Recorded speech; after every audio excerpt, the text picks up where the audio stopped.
자, 그래서 이제 멘델레이프까지 얘기해봤는데 그 한계점이 있었더라. 그치? 그래서 이제 현대 주기율표로 넘어오는 그 근간의 실험이 모즐리의 어떤 현대 주기율표가 나오게 되는 거야. 그래서 모즐리는 어떤 식으로 이제 실험을 했냐면은 어떤 원자가 있으면 그 안에 어떤 원자 핵이 있을 거야. 그치? 그래서 원자 핵이 있고, 그 다음에 뭐 에너지 준위에 따라서 안쪽 껍질부터 쭉 이제 껍질 여러 개가 있었겠지. 그치? 근데 이게 표현할 때는 껍질을 표현했지만 어떻게 보면 뭐 파동함수의 어떤 에너지 준위 뭐 이런 식으로 생각할 수 있을 것 같아요. 그죠? 그래서 오비탈에 에너지 준위가 있을 거고 가장 안정한 오비탈에서 전자가 이제 파동성을 가지고 운동하고 있을 거고 그 다음에 또 이제 그 뭐 바깥쪽 껍질에도 전자들이 뭐 존재하고 있었겠지. 그치? 자, 이런 상태에서 얘네들한테 뭘 가해주게 되냐면 엄청난 강한 에너지 X선을 빵 때려주게 되는 거야. 그래서 엄청난 에너지를 가해주게 되는데 자, 그러면 여기서 에너지가 굉장히 큰 X선이 확 들어오게 되면 자, 여기 쭉 들어오게 되면 X선이야. 이제 X선이 들어오면은 이제부터 너무 강한 에너지니까 그 원자의 어떤 그 파동, 그 전자의 파동성을 다 뚫고 안쪽 껍질에 있는 전자를 확 이온화시켜버려요. 그래서 이게 이 전자, 원자 핵 쪽까지 이제부터 침투가 가능하다는 거지. 에너지가 너무 세니까. 그래서 이 안에 있었던 이 전자들이 이제부터 팡 튀어나가기 시작을 하는 거야. 그래서 이제 전자가 튀어나가게 되면 여기가 원래 안정한 상태였는데 이제 안정한 위치에 어떤 전자들이 딱 빠져나가 버린 거잖아. 모든 물질은 다 안정화되기 위해서 이 바깥쪽 껍질에 있었던 전자들이 안쪽으로 이제부터 쭉 이제 전자 전이가 일어나기 시작을 하는 거야. 그러면 보호 이론만 생각을 해봐도 바깥쪽 껍질에서 안쪽 껍질로 이제 에너지 준위가 낮아지게 되면 이제 전자기파가 발생한다는 걸 알 수가 있는 거죠. 그래서 에너지가 이제부터 이제 방출되기 시작을 하는 거야. 빈 에너지 형태로. 자, 근데 이 에너지가 방출되는 어떤 형태가, 그치? X선은 내가 우리가 충분히 무한대의 어떤 에너지를 쐈다고 이제 가정하는 거고, 그렇게 가했을 때 이제 에너지가 방출하는 걸 보면은, 당연히 얘네들의 어떤 에너지 갭이 크면 클수록 이제부터 많은 에너지가 방출이 될 거잖아. 그치? 근데 이게 바깥쪽 껍질보다는 어디에 좀 더 에너지가 크게 좀 좌우될 수가 있냐면, 이 핵 전하량이 얼마나 큰지에 따라가지고 이 잡아당기는 인력이 크다고 생각을 해준 거야. 그래서 핵전하가 크면 클수록 이 가장 안쪽에 있었던 껍질도 에너지 준위가 굉장히 안정했을 거고 바깥쪽 껍질에서 떨어지는 전자가 더 큰 에너지가 방출된다 이렇게 생각할 수 있다는 거지. 그래서 이 에너지가 방출되는 그 크기요, 그죠? 에너지의 크기가 사실은 원자 핵에 존재하고 있는 양성자의 개수랑 좀 관련이 있겠다라는 걸 찾아내게 되는 거야. 그래서 모즐리는 이 양성자 개수가 많아지면 많아질수록 큰 에너지가 방출되고 있고 그 순서대로 이제부터 우리가 원자 번호를 배치를 한번 시켜보자라는 소리예요. 자, 그러면 이제 우리가 이 18조 원소가 발견된다 하더라도 규칙성을 가지고 주기율표를 수정해 나갈 수가 있다는 걸 찾아내요. 자, 그래서 현재 주기율표는 그래서 여기 있는 모즐리의 실험의 근간을 받아서 양성자 개수, 그죠? 이제부터는 원자량이 증가하는 순서가 아니라 양성자 수가 증가하는 순서대로 원자 번호를 이제부터 측정하겠다라는 거야. 그래서 원자 번호를 양성자 수대로 이제 우리가 잡아냈고 그러면서 만들어낸 게 현대 주기율표라고 보시면 돼요. 아시겠죠? 그래서 이런 식으로 이제 우리가 실험의 마지막까지 다 다가왔다.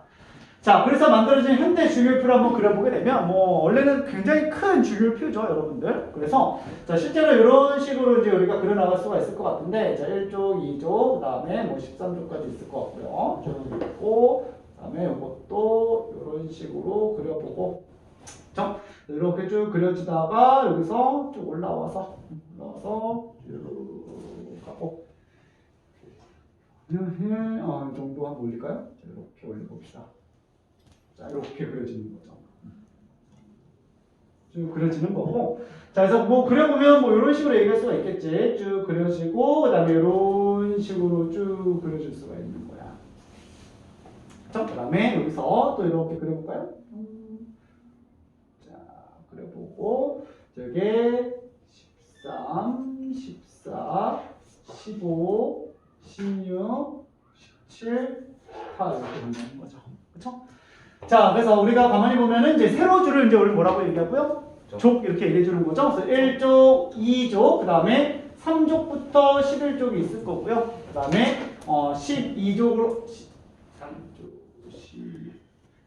1족, 2족, 그 다음에 3족부터 12족까지 그려주고 그 다음에 13족, 14족, 15족, 16족, 17족, 18족 이렇게 얘기할 수가 있다는 거죠.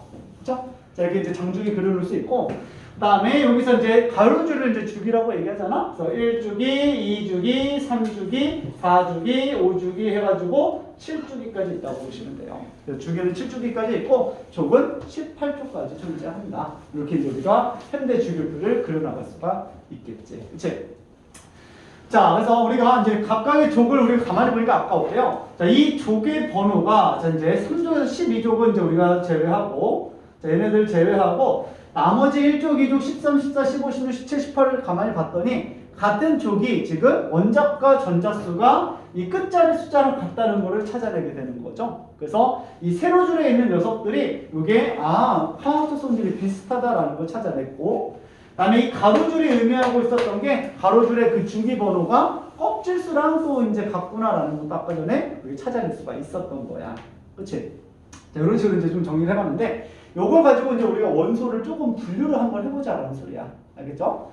자, 그래서 우리가 어떻게 잡을 거냐면, 자, 요 1쪽에 있는 애들 가만히 보니까 얘네들은 1S1, 2S1, 3S1, 4S1 이렇게 채워주는 거고 2쪽 애들 가만히 보니까 1S2, 그 다음에 뭐 한 칸 올라가겠죠? 이런 식으로. 그래서 얘도 뭐 이제 1S2 이렇게 들어가니까 먼저 요게 S오비탈이 채워진다는 걸 알 수가 있는 거야. 그치? 그래서 잘 봐봐.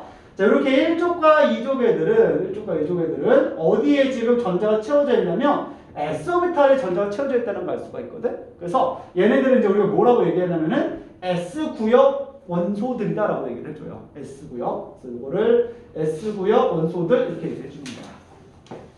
그 다음에 13종으로 넘어가면 이제 P오비탈에 전자 채워지거든. EP1, EP2 이렇게 들어가거든.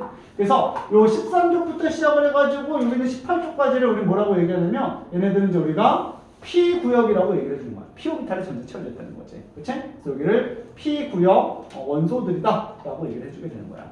또는 올림피아드에서는 P블럭이다, S블럭이다 이런 말들도 많이 써주게 돼요. 알겠죠?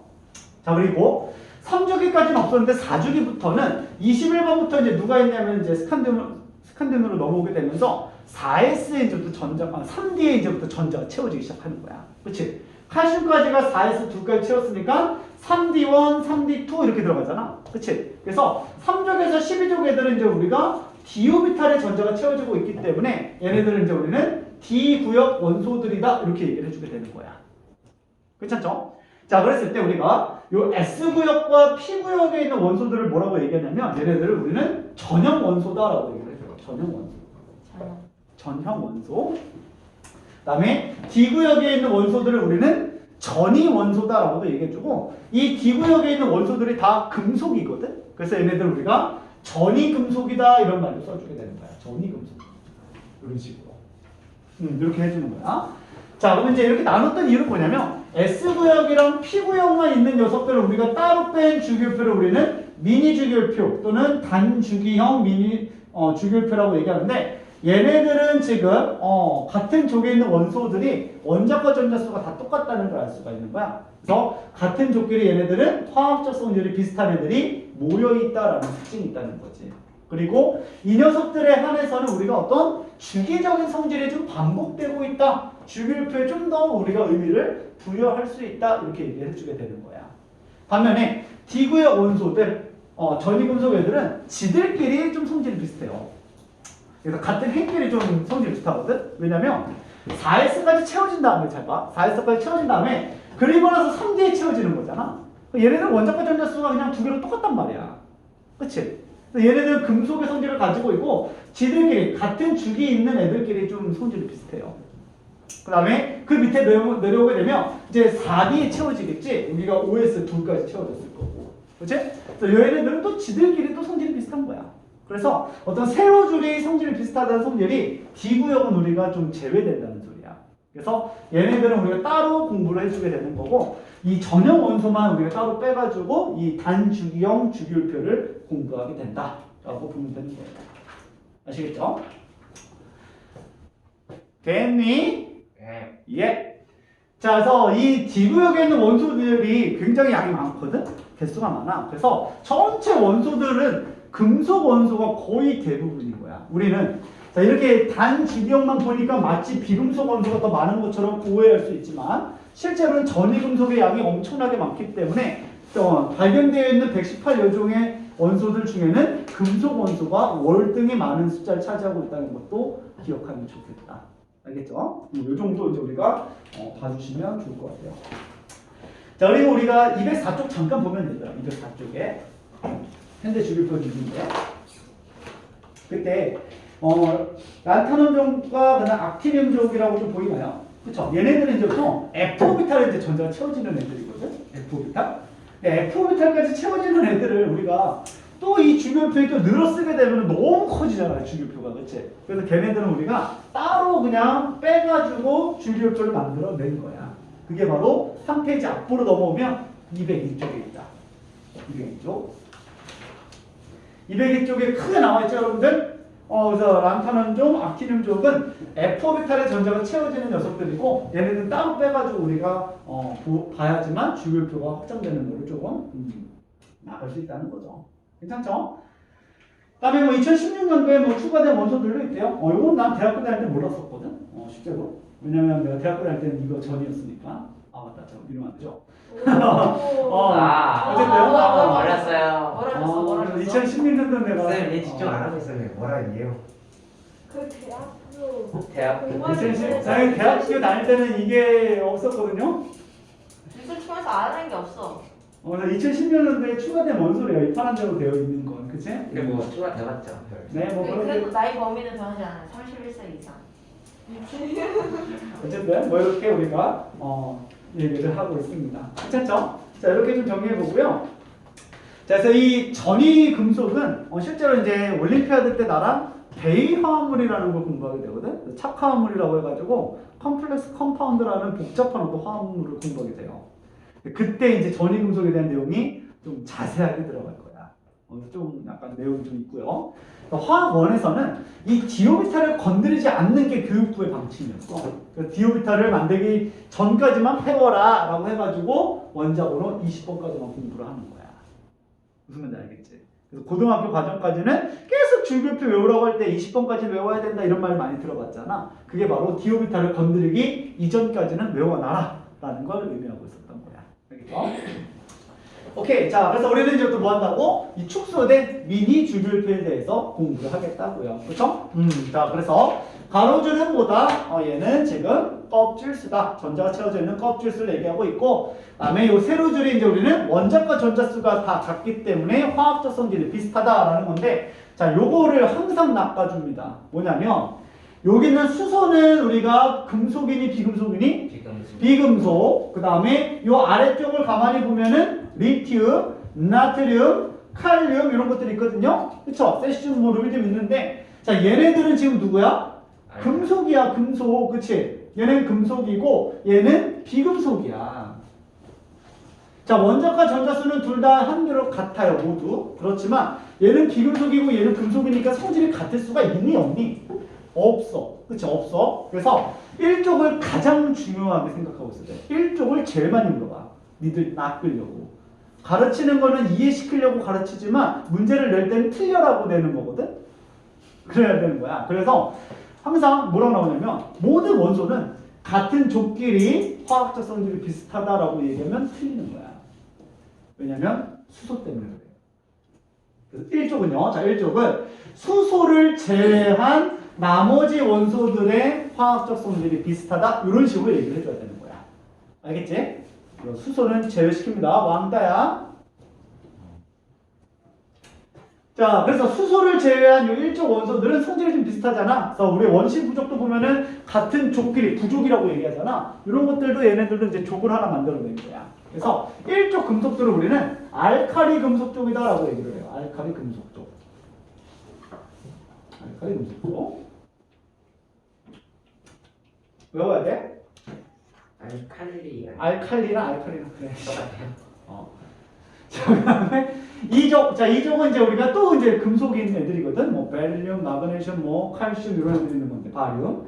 자, 이런 애들은 우리가 또 알칼리 토금속족이다라고 얘기를 해줘요. 알칼리라고 쓸 때 그러면 토금속 쪽 이렇게 얘기를 해줘요. 그치? 자, 외워 알겠지? 이렇게 가만히 째려보면 안 돼. 자, 그다음 13족은 이제부터 여기 누가 있냐면 알루미늄이 있거든. 자, 이제 13족부터는 대표 주자를 만들어내요. 그래서 여기를 알루미늄족이다 이렇게 얘기를 해줘요. 알루미늄족. 아래쪽에 있지만 알루미늄족. 얘가 대표야. 14족은 탄소가 또 메인이야. 그래서 여기는 탄소족. 15족은 질소족. 16족은 산소족. 17족은 할로젠 원소족. 할로겐 아니면 젠 상관없어. 상관없어. 할로젠 원소족. 이렇게 17족은. 그 다음에 18족은 비활성 기체족 이렇게 얘기해 줄 거야. 이렇게 얘기해 줄 거야.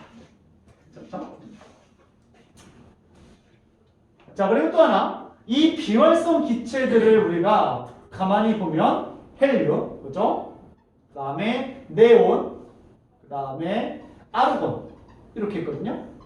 자, 이 녀석들 전자배치 한번 해보자. 전자배치 해보면은 얘는 1s 둘, 그치? 그 다음에 네온은 1s 둘, 2s 둘, 2p u 껍질에 꽉 채웠다, 그치?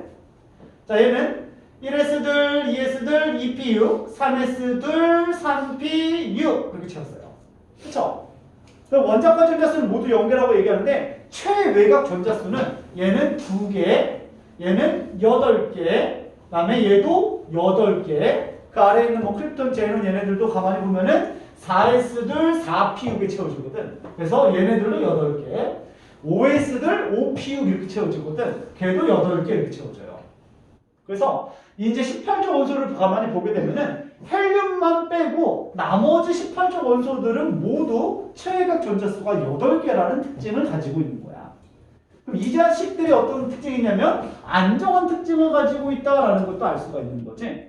그러면 얘네들은 18조 원소의 전자 배치를 따라가지 못했기 때문에 결합이라는 걸 하면서 18조 원소를 만족하겠지라고 생각한다는 거죠. 그래서 자, 우리가 이 원소들은 자체적으로는 불안정하다. 그치? 그래서 이게 자연계에 원소 혼자 존재하지 않고 화합을 하기 시작한다라는 거죠. 그 화합에 대한 어떤 원칙은 뭐냐면 각각의 원소가 물질 내에서 18조 원소의 전자 배치를 좀 따라가면 안정한 방향으로 이게 변화가 일어나고 있는 거다고 생각을 해주는 거야. 그래서 18조 원소에 이렇게 전자 배치를 따라가면 안정해진다는 원리를 우리는 옥텟 규칙이다라는 표현을 써줘요. 옥텟 규칙. 그래서 옥타가 이제 8개라는 뜻이거든. 메타가 하나, 에타가 둘, 그 다음에 프로파가 셋, 뷰타가 넷 이렇게 되는 거야. 펜타, 헥사 이렇게 들어가는 거거든. 그래서 8개가 있으면 우리는 옥타라는 말을 써줘요. 그래서 그 8개를 의미해서 우리는 옥텟 규칙이다라는 표현을 많이 써준다. 옥텟 규칙. 옥텟 규칙. 자, 이건 내가 화학 결합을 설명할 때 또 자세하게 얘기할 건데 지금부터 그냥 우리가 용어를 알고 갑시다. 알겠죠? 옥텟 규칙을 만족하는 방향이 가장 안정해지는 방향이다라고 생각할 수 있다는 거지. 그래서 중등과학에서는 아무런 의미 없이 외웠거든. 리튬 1가 양윤됩니다. 리튬 플러스 클로린은 전자를 하나만 먹어요. Cl 마이너스 왜요? 외워 이렇게 됐단 말이야. 그치? 근데 그 이유가 뭐냐면 결국에 옥텟을 만족하게끔 따라가야지만 이 원자가 안정한 이온이 된다고 얘기를 해주게 되는 거야. 그래서 여기는 플로린 같은 경우에는 전자를 하나 먹어주면은 여기 네온의 전자 배치를 따라가니까 안정해질 수 있다는 거지. 그래서 F는 전자 하나 먹고 1가 음이온이 되는 거야. 산소는 얘는 6개의 전자를 막 버려가지고 헬륨 되는 것보단 전자를 2개 먹어주면은 네온의 전자 배치를 따라갈 수 있다는 거지. 그래서 산소는 산화 이온이 될 때 이가 음이온이 된다는 거야. 질소도 마찬가지야. 질소도 이제부터 뭐 5개 전자 버리는 것보다 3개 전자 먹는 게 네온의 전자 배치 따라가는 게 좀 더 빠르다는 거지. 그래서 얘는 질화 이온이 되면서 3가 음이온이 된다는 걸 알 수가 있다는 거죠. 탄소는 어떻게 되나요? 탄소는 양력이 똑같잖아. 4가 그래서 얘네는 4가 음이온이 아니라 얘네는 전자를 공유하는 공유결합 형태로 바뀌어요. 그리고 이제 결합에서 몇 개 있고요. 그래서 안정해지는 어떤 그 조건이 옥텟을 만족할 건데 그때는 버리거나 없는다는 것보다 너와 전자를 같이 써서 8개 만족하려고 하는 성질이 있어. 그걸 이제 우리가 동위결합이라고 해서 책 2번에 있는 결합 파트에서 얘기해 줄게요. 알겠죠? 자, 그럼 이제 리튬 같은 경우가 왜 일가 양면이 되는지 알 수 있다는 거지. 얘가 안정해지려면 전자를 7개 먹는 것보다 하나 버리는 게 깔끔하다라는 거죠. 그렇지? 그래서 전자 하나 버리면 리튬 일가 양면이 되고 헬륨의 전자 배치를 따라갈 수 있다는 거야. 그렇지? 자, 나트륨도 그래서 전자 하나 버려야 네온의 전자 배치를 따라갈 수 있고요. 마그네슘은 전자를 2개를 버려서 이가 양면이 돼야지만 네온의 전자 배치를 따라갈 수 있다는 거야. 반대로 알루미늄은 3가 양이온이 돼야지만 네온의 전자 배치를 따라갈 수 있다는 거지. 그치? 그래서 금속들은요, 전자를 좀 버리는 방향으로 해야지만 18조 원소에 가까워진다라는 걸 알 수가 있는 거야. 그래서 금속은 금속의 양이온이 됩니다. 알겠죠? 비금속들은 요 18조 원소에 가깝게 있기 때문에 안정한 이온이 되는 과정이 전자를 먹는 방향이다라고 보시면 되는 거예요. 아시겠죠? 그래서 우리가 알고 있는 NaCl 소금 결정을 보면은 너네들은 이미 알아. Na 플러스와 Cl 마이너스가 만났다라는 걸 알고 있거든. 가만히 보면 물질 속에 존재하고 있는 원자들의 상태를 가만히 보니까 얘도 옥텟을 만족하고 있고 얘도 옥텟을 만족하고 있다는 걸 알 수가 있는 거야. Cl은 F 밑에 있으니까 전자 하나 먹고 아르곤의 전자 배치를 따르고 있었다는 거죠. 무슨 말인지 알겠지, 얘들아? 이런 식으로 우리가 안정한 이온이 된다는 거는 옥텟을 만족하려고 하는 방향이다라는 거를 기억해주면 좋겠다. 알겠죠? 그게 이제 원자들이 안정화를 추구하는 방향이라고 보는 거야. 그치? 좋습니다. 자, 이런 식으로 해가지고 우리가 현대 주기율표에 대한 내용들을 쭉 정리해봤고, 자, 여기에 대해서 좀 더 이제 자세하게 이제 공부하는 거, 자세하게 공부하는 게 바로 212쪽에 있는 원소의 주기적 성질이고요. 자, 이 원소의 주기적 성질은 정말 중요하고요. 예전에는 화학 원의 수능에서는 킬러 파트라고 해가지고 정말 학생들이 어려워하는. 선생님 그냥 시험 봅시다. 왜요? 아니 이거요. 그냥 시험. 오늘 좀 집중이 잘 안 돼? 그게 공부하는데 아니라 그게 아니라 진도 나가요. 아니야. 진도 나가면 나가면 쉬는 숙제가 늘어나잖아. 쉬는 시간을 하고 진도를 나가고 숙제를 빼요. 뭔 개소리야. 선생님 시험 봐요. 시험 봐. 시험 볼까? 네. 왜? 네, 그래요. 숙제가 많아지면 오늘 그러면 내용이 많아져서 네. 복습하기 힘들 것 같아서? 네. 그래? 그러면 진도 나가요. 전개가 이상해 하는 원래 전개가 반전이 있어야 재밌잖아요. 별로 재미없어요. 그냥 시험 안 보고 놀면 내 불기고사 다음 주에. 그러니까 분명서 놀기라기보다는 약간 재밌는 과학 퀴즈. 자, 우리 시험 중간 테스트를 보자. 손. 뭐야 이거. 보지 말고 수업하자. 손. 둘다 싫어. 지금 가자. 쌤 과학적인 퀴즈를 합시다. 네. 약간 좀놀 시간. 왜 너무 수업만 해서 지금? 네, 약간 좀 다른 걸 해요. 힘들어? 과학. 너무 재밌지 않니 근데? 재밌긴 한데 다른 것도 도전해봐야 재밌을 것 같아요. 저희는 다양성을 추구합니다. 그래. 말 포장하는 거 무서워. 자, 그러면 과학적 퀴즈를 내기 위해서 몇 가지 이론 하나만 좀 얘기해 볼 건데요. 과학적 이론입니다. 자연 현상을 내가 설명해 줄 거고 그 현상이 왜 일어났는지를 맞춰보는 거야. 꽤 재밌겠다. 알겠지? 자, 우리 물리에서 이제 배우게 될 건데 표면 장력이라는 개념이 있거든. 이건 뭘 뭐죠 그런가요? 자, 혹시 너네들 표면 장력이라고 얘기하면 언제 좀 볼 수가 있냐면 그 아빠 따라서 아들내미들은 물 수제비 한번 떠본 적 있니? 네. 그치? 이런 거 해본 적 없어? 또는 뭐 바늘을 물에 조심히 이제 가로를 하면 띄울 수 있다는 것도 알아? 그치? 그래서 가만히 보면 유체는 있잖아. 액체는 이 표면이 약간 탄성막으로 되어 있다고 생각해 주면 편해. 탄성막. 근데 그런 힘들이 바로 표면장력이라는 힘인 거야. 물리에서 자세히 배울 건데. 자, 표면장력 우리가 기호는 시그마 이렇게 써주거든. 근데 이게 어떻게 표현하냐면 그 표면에서 표면적을 최소화하려고 하는 힘을 이제 우리는 표면장력 이렇게 얘기를 해줘요. 자, 그래서 이 표면 장력은 우리가 어떤 경계면 또는 표면에서 그 면적을 최소화하는 힘이다.